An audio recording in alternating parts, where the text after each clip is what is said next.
have the discussion whether heat pumps should be only renewables or only energy efficient, but in fact they do much more. It's quite understood that heat pumps in all application areas, in residential, industrial and commercial, can contribute towards an increased energy efficiency and towards a much larger content of renewables. First of all, I think it's a very important innovation that we now have a political commitment to come forward with a strategy for heating and cooling.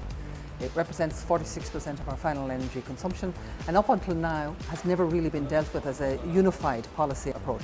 This 2050 target, we're talking about 80 to 95% reduction in greenhouse gas emissions, and for the building sector, which is where we use heating and cooling, we're talking about effectively total decarbonisation, no more CO2 emissions from buildings. And there are a couple of ways to deal with that. The first is we can reduce our demand for heat in buildings, and that's great, and that means more insulation, that means better buildings, and we will do that and we should do that.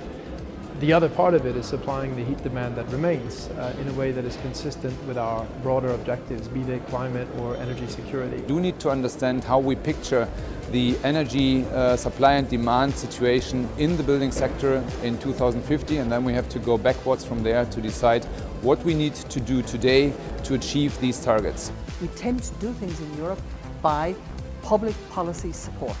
If you look at what we've done on renewables, we had public policy support. We need to increase efficiency by incentives, but also by supporting technology, and, which may even be more important, to really move forward to shifting the energy consumption in the heating and cooling system to more and more renewables, with all the various technologies and resources which are there. But the way must clearly show forward towards renewables becoming the major players also in the heating and cooling sector.